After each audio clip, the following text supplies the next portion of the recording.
Hi everybody, I'm Ash, and I'm going to be making my curry that I make for people. It's my way. It might seem excessive and a little bit weird, but it's delicious. Okay, so first things first is your tools and everything that you might need. So, you got your rice cooker. Don't cook rice in a pot, it's really bad. Buy a rice cooker. Buy a good rice cooker, not a $10 rice cooker.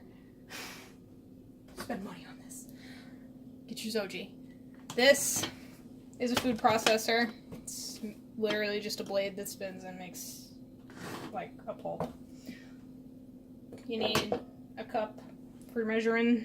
I measure my oil in this and my, my water or whatever in this. Okay. You got your knife. You gotta have a trusty knife. It's gotta be sharp. Happy. This is my trusty curry paddle. I use this for every curry I've ever made, almost. I think there's like 3 that I didn't make it with this. This is like the paddle, and I've had it for years. It is my special curry paddle. You need a curry block. Okay, this is just any curry block. Don't make your own roux. It's a pain in the butt. I get golden curry. I get all kinds actually, but today we're doing golden curry. Just get the one you want, the one you like the best. These are seasoning salts. There's Lawry's seasoning salt, Nature's Seasons, and this is, I think it's Aji, I don't know that kanji. Ko shoyu. I think this shio soyu or some shoyu or shio or something like that. Whatever. I'm messing up my Japanese, but I think that this basically says pepper and salt. And so this is pepper and salt and like garlic and stuff. But this is the simplest.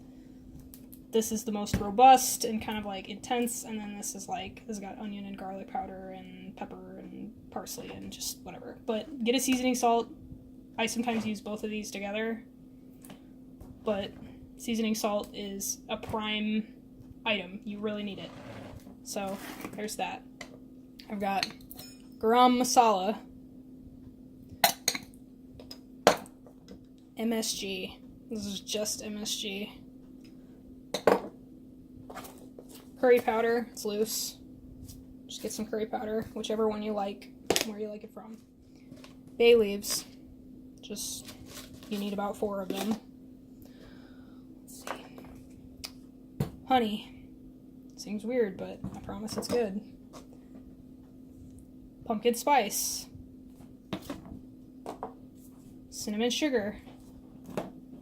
Ground cinnamon. I know, this is a lot of cinnamon, but I promise you, it's fine. This is optional. You get chili oil if you want it, ryu, if you like that sort of thing. I don't really like it spicy, so I don't add it, but some people add it. Paprika.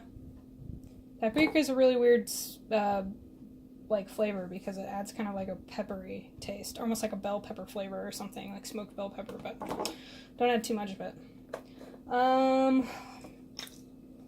Ground pepper, like just pepper grinder. Black pepper is the best. This is important. Fruit and vegetable sauce. Bulldog vegetable and fruit sauce is very good.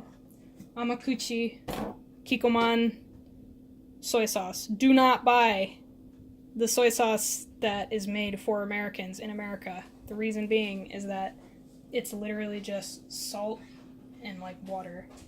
If you want the real stuff that tastes good, you need to get Amakuchi, or it doesn't really matter. I like Amakuchi because it has some sugar in it and it's a little bit sweeter, but this is good.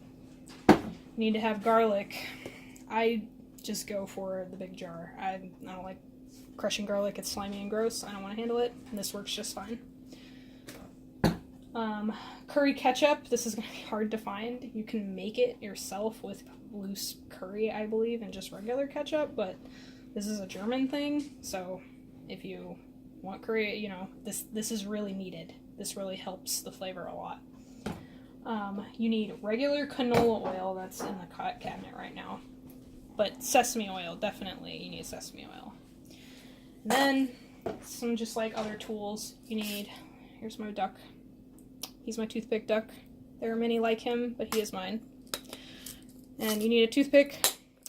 so that you can poke the potatoes and the carrots to make sure that they're soft and know that it's time to add the, time to add the curry block. Because if you don't, sometimes you'll end up and it'll be appley, and that's just, it tastes bad. It makes everything awful. It's like, if your potatoes are still hard, it's just like, it's lame. I got cutting boards. I use this one for chicken because we don't really need cut fish.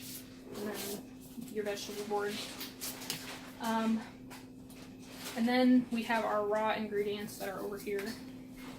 So you need 1 pound of chicken. I actually use canned chicken more than regular chicken because it's easier. But here you go. You can buy just 1 pound of chicken. It's whatever, just get some chicken breast. Carrots, baby carrots, they're already peeled. They work. You just cut them into, 3 pieces or whatever, and they're perfectly fine. They're really good and they're sweet. Red potatoes, do not peel them. If you peel them, they get, I don't know, they kind of like fall apart and they make the curry greeny. Plus, the skin's really good, so just keep it on there. And then onions. I use sweet onions or Vidalia onions, but yellow onions are the best ones. Don't buy white and don't buy red. If you buy red, it's a mistake. I made that mistake one time and I will never make it again. And then rice for however many people you need. I have it in a special washing bowl. It comes out the bottom. It's really easy to wash. You should always wash your rice. Otherwise it comes out really gross and sticky. And then this is a big one. A mixing bowl. Okay. I have a mixing bowl that's a secondary size down from this, and I use that for a half block of curry. But basically, a mixing bowl that's large. I don't know how many liters this is. Maybe someday I'll try to figure it out, but you need a mixing bowl. Basically, fill the vegetables and stuff. I don't pick how many I need. I don't know how many I need. I cut it up and I start adding things. And then I stir it up, and I stir it up, and I stir it up until it looks even and it gets to the top of the bowl. Once it gets to the top of the bowl, that's enough. Don't add any more, because otherwise you're gonna have to add more liquid, and then you're gonna have to get another block and maybe do what I do, where I have another block in the fridge, and I take that block and I take bits out of it and I scoop it. So if your curry is too watery, this is the first tip. Don't add cornstarch or any starch or flour or anything. Don't do that. Just have another block in your fridge that you use for thickening, and just scoop out pieces of the curry or whatever from that block with a spoon and plop it in your dish until you get to the right thickness. Don't put cornstarch. It just tastes bad. Okay, so we're gonna cut all this up.